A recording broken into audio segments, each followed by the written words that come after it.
Hello students, मेरे समझती आपका अपने YouTube चैनल पॉइंट क्लासेस पर एक बार फिर से स्वागत करता हूं। तो जैसा कि हमने आपको पिछली वीडियो में गोली दर्पणों में प्रतिबिंबों का बनना बताया था, तो वहां पर हमने आपको तीन कंडीशनों के बारे में बता दिया। तो आज हम बच्चों बात करते हैं इसकी जो चौथी कंडीशन आती है, जब वस्तु वक्रता केंद्र व मुख्य फोकस के बीच रखी हो। तो हमने आपको तीन कंडीशन बता दी थी। तीन कंडीशन कौन कौन सी बताई थी? जब वस्तु अनंत पर हो, जब वस्तु अनंत व वक्रता केंद्र के बीच हो, जब वस्तु वक्रता केंद्र पर हो। तो आज हम इसकी चौथी कंडीशन की बात करेंगे। P दर्पण का ध्रुव, F मुख्य फोकस, C वक्रता केंद्र डॉट डॉट डॉट इंफिनिटी। तो हम बात करें जब वस्तु वक्रता केंद्र व मुख्य फोकस के बीच रखी है। वक्रता केंद्र व मुख्य फोकस के वस्तु हम कहां रखी है? वक्रता केंद्र व मुख्य फोकस के बीच। तो अब जो A और B हमें पता है, जब वस्तु वक्रता केंद्र व मुख्य फोकस के बीच रखी होती है, तो प्रतिबिंब हमारा बनता है, कहां बनता है? वक्रता केंद्र व अनंत के बीच। हमने आपको पहले वाली वीडियो में आपको बात बता दिया था और हमने प्रतिबिंब बनने के नियम का वीडियो बनाया, पहले उस वीडियो को भी देख लीजिए, क्योंकि जो प्रतिबिंब बनने के नियम इसमें ज्यादा इंपॉर्टेंट आपके लिए। तो जब बात करते हैं कि जब वस्तु वक्रता केंद्र व फोकस के बीच प्रतिबिंब कहां बनेगा, समझो। बिंदु P से मुख्य अक्ष के समांतर चलने वाली कोई आपतित किरण, बिंदु B से मुख्य अक्ष के समांतर चलने वाली कोई आपतित किरण। बता चुके हैं कि कोई प्रकाश किरण मुख्य अक्ष के समांतर चलेगी तो परावर्तन के पश्चात मुख्य फोकस से होकर जाएगी। तो परावर्तन के पश्चात वह मुख्य फोकस से होकर जाती है। परावर्तन के पश्चात मुख्य फोकस से होकर जाती है, जबकि दूसरी प्रकाश किरण मुख्य फोकस से होकर जाकर परावर्तन के पश्चात मुख्य अक्ष के समांतर हो जाती है। मुख्य अक्ष के समांतर हो जाती है। क्लियर बच्चों? अब जहां पर ये दोनों प्रकाश किरण एक दूसरे को काटते हैं, वहीं पर प्रतिबिंब का निर्माण होता है। इन प्रकाश किरणों ने दूसरे इसमें काटा है, तो यहीं पर प्रतिबिंब का निर्माण होगा। तो बात क्लियर है? जब वस्तु अनंत वक्रता केंद्र के बीच, तो प्रतिबिंब का बनता है वक्रता केंद्र और अनंत के बीच। तो बिंदु B से मुख्य अक्ष के समांतर चलने वाली कोई आपतित किरण दर्पण से परावर्तन के पश्चात मुख्य फोकस से होकर जाती है, जबकि दूसरी प्रकाश किरण मुख्य फोकस से होकर जाकर दर्पण से परावर्तन के पश्चात मुख्य अक्ष के समांतर हो जाती है। तो इन दोनों प्रकाश किरण एक दूसरे को काटा है, यहीं पर इसी बिंदु पर जो काटा है, तो यहीं पर प्रतिबिंब का निर्माण होगा, A' और B'। तो जो क्लियर है आपको? तो जब वस्तु वक्रता केंद्र मुख्य फोकस के बीच हो, प्रतिबिंब कहां बनता है? अनंत वक्रता केंद्र। अब कैसा बनता है देखो, यहां लिख दे रहे हैं प्रतिबिंब कहां बनता है? अनंत व वक्रता केंद्र के बीच वास्तविक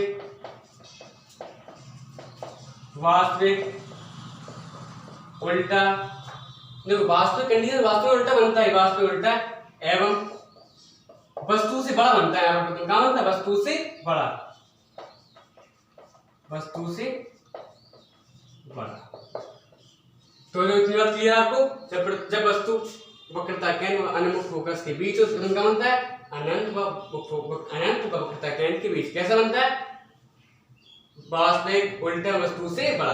वस्तु से बड़ा इनका आकार होता है। मान लो मार्कर आपका 10 सेंटीमीटर का है, इसका जो प्रतिबिंब बनेगा वो उनके 12-13 सेंटीमीटर का बनेगा, तो वस्तु से बड़ा बनता है। तो बच्चों इसका पहले इसके तो ले लीजिए। तो जब हम बात करते हैं जब वस्तु मुख्य फोकस पर रखी है, वस्तु को हम कहां रख दे रहे हैं? मुख्य फोकस पर। जब वस्तु मुख्य फोकस पर A और B आपकी क्या है? वस्तु रखी है। अब क्या बात होगी इसमें? प्रकाश में कहां से गुजरेगी? बिंदु B से मुख्य अक्ष के समांतर चलने वाली कोई प्रकाश किरण दर्पण से परावर्तन के पश्चात मुख्य फोकस से होकर जाती है, जबकि दूसरी प्रकाश किरण दर्पण की ओर चलकर परावर्तन के पश्चात वक्रता केंद्र से होकर गुजरती है। तो कीमत कीजिए। अभी हमें आपको क्या होता है?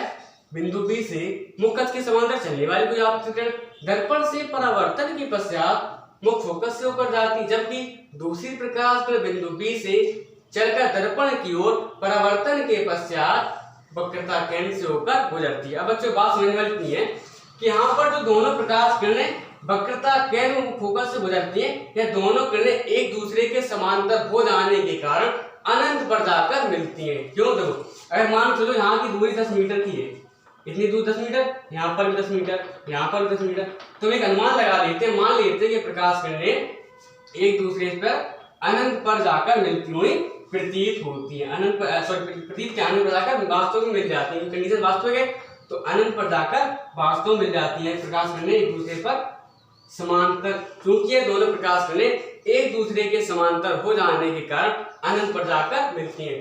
तो प्रथम जब वस्तु मुख्य फोकस पर और प्रतिबिंब कहाँ बनता है? अनंत पर। तो बता दे रहे हैं प्रतिबिंब कहाँ बनता है? अनंत पर। अनंत पर प्रतिबिंब अनंत पर। कैसा? वास्तविक, उल्टा एवं वस्तु से बहुत बड़ा। वस्तु से बहुत बड़ा। बच्चों इतना क्लियर है?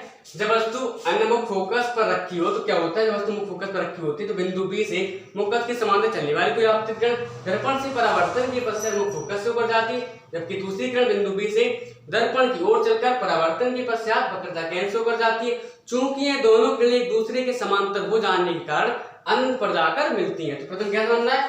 प्रतिबिंब अनंत पर, वास्तविक, उल्टा वस्तु से बहुत बड़ा। तो चित्र क्लियर है? कहीं अनंत पर जाकर मिलती होंगी जी, इस प्रकार से मान ले रहा है कि अनंत पर जाकर मिलती है। Dot dot dot dot dot जो आपको हो गया ए डैश और बी डैश वस्तु से अत्यधिक बड़ा बनता है। तो चित्र क्लियर है? अब तो आपको अगली बार अब आपको आगे बताएंगे मुख्य फोकस, जब वस्तु मुख्य फोकस और दर्पण ध्रुव के बीच रखती है, उसका पहले स्टेज ले लीजिए। तो जब हम बात करते हैं जब वस्तु मुख्य फोकस व दर्पण के ध्रुव के बीच रखती है, वस्तु मुख्य फोकस व दर्पण के ध्रुव के बीच रखती है, ये मिड पॉइंट पर रखी जाती है। इस वस्तु को बिल्कुल मिड पॉइंट होता है। तो चित्र क्लियर है? जब वस्तु मुख्य फोकस व दर्पण के ध्रुव के बीच हो, कोई वस्तु रखी है ए और बी, इसको वस्तु को नाम दे देते हैं ए बी, मैंने ए और बी वस्तु रखी है, मार्कर रखा ए और बी।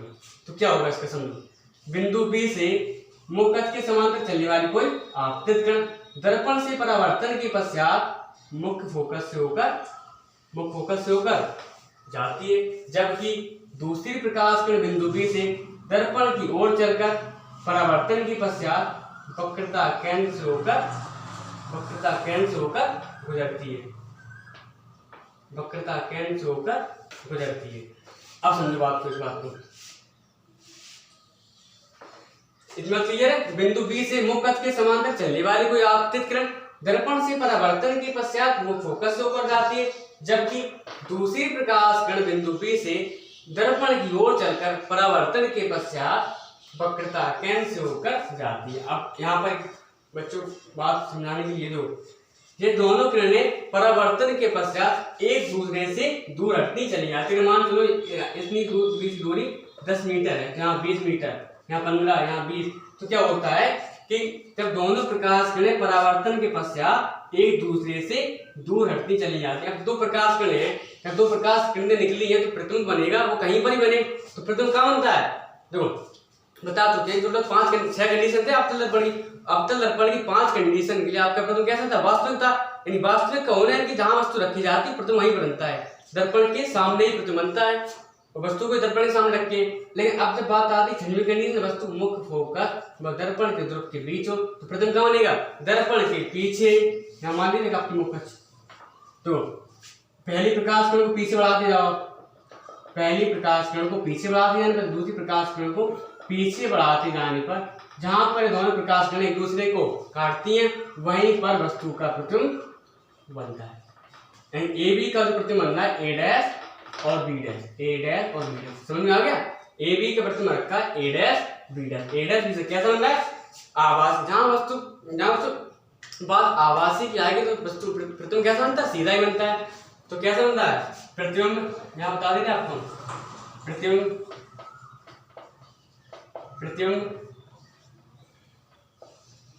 दर्पण के पीछे कैसा? आवासी,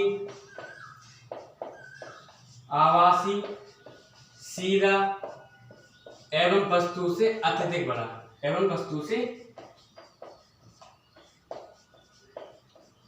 वस्तु से अत्यधिक बड़ा, अत्यधिक। तो चलिए क्लियर है, जब वस्तु मुख्य फोकस व दर्पण के ध्रुव के बीच रखी हो तो प्रतिबिंब क्या बनता है, मुख्य फोकस व दर्पण के ध्रुव के बीच रखी हो प्रतिबिंब क्या बनता है, आभासी। कहां, दर्पण के पीछे बनता है, कहां बनता है, आभासी सीधा एवं वस्तु से बड़ा। ए डैश बी डैश आपका प्रतिबिंब कैसा बनता है, आभासी बनता है, वस्तु सीधा बन रहा है, कैसा बन रहा है, सीधा। जहां बात आपकी आभासी की आएगी प्रतिबिंब हमेशा सीधा बनेगा। तो चौथी बात क्लियर हो चुकी है, हमने आपको अवतल दर्पण द्वारा प्रतिबिंब बनने के छह नियम तो उसको बता दिए। तो एक बार आपको फिर से रिवाइज करा दे रहे, उसके बाद हम वीडियो को स्टॉप करेंगे। इसका आप पहले स्क्रीनशॉट ले लीजिए। तो एक बार आपको फिर से रिवाइज करा देंगे कि बात को क्लियर हो।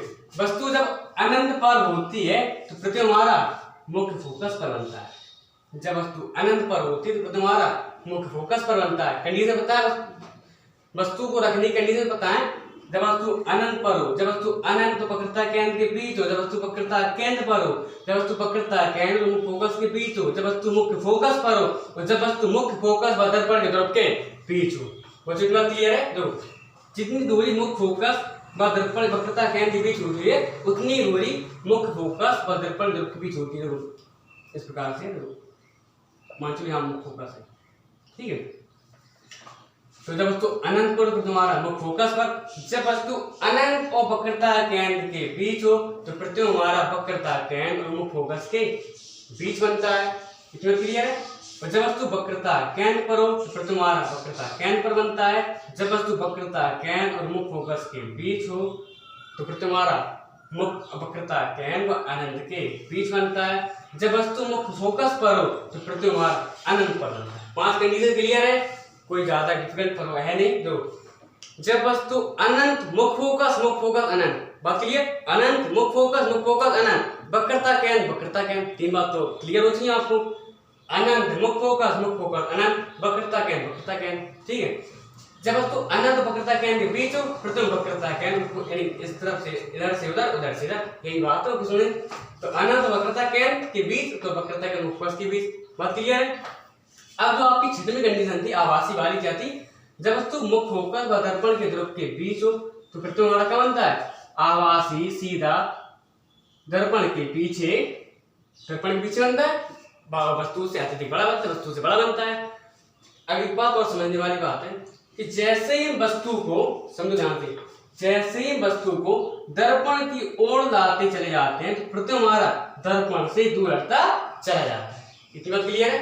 एक बात फिर समझो, जब वस्तु को हम दर्पण की ओर लाते चले जाते हैं, दर्पण की ओर लाते चले जाते हैं तो प्रतिबिंब जो बनता है वो दर्पण से दूर हटता चला जाता है। पहले अनंत पड़ता तो मुख्य फोकस, फिर वक्रता के बीच आते एक ही पॉइंट से खिसकता गया, यानी जैसे ही वस्तु को हम दर्पण की ओर खिसकाते चले जाते हैं प्रतिबिंब जो दर्पण से दूर हटता चला जाता है। बच्चों की बात क्लियर हो चुकी होगी आपको। अब जो आपकी छिदमी कंडीशन थी मुख्य फोकस व दर्पण के ध्रुव के बीच, जैसे आप दंत के जब जाते हो, जैसे हजामत की दुकान पर जाते हो, किसी नाई की दुकान पर जाते हो, क्या देखते हो, जो दर्पण लगा रहता है, कौन दर्पण होता है, दर्पण तो अवतल दर्पण होता है, लेकिन जो कंडीशन जो फॉलो करती है हमें अपना चेहरा उसमें बड़ा दिखाई देता है। जैसे अपने चेहरे को उसमें देखते हैं थोड़ा सा बड़ा दिखाई देता है, क्यों, क्योंकि वहां पर जो वस्तु रखी जाती है वो मुख्य फोकस व दर्पण के ध्रुव के बीच होती है। तो जो दंत के जो हजामत का दर्पण होता है, दर्पण में अवतल दर्पण का उपयोग होता है, वो अवतल दर्पण का उपयोग कंडीशन किस फॉलो करता है, वह मुख्य फोकस व दर्पण के ध्रुव के बीच हो तो वस्तु से अत्यधिक बड़ा बनता है। तो ऐसी कंडीशन को जो हजामत जो नाई की दुकान पे जाते हैं वो दर्पण लगा रहता है, तो उसी कंडीशन फॉलो करता है। तो बात क्लियर हो चुकी होगी। तो जैसे ही हमने आपको या हमारे अवतल दर्पण द्वारा प्रतिबिंब बनने के 6 नियम क्लियर हो चुके हैं। तो आपको अगले वाले वीडियो में हम उत्तल दर्पण द्वारा प्रतिबिंबों का बनना के बारे में बताएंगे। तो अगर यहाँ तक आपको किसी भी पॉइंट में कोई दिक्कत आती है तो प्लीज हमारे कमेंट सेक्शन में लिख सकते हैं, हम आपकी समस्या का दूर करने का पूरा प्रयास करेंगे। Thank you.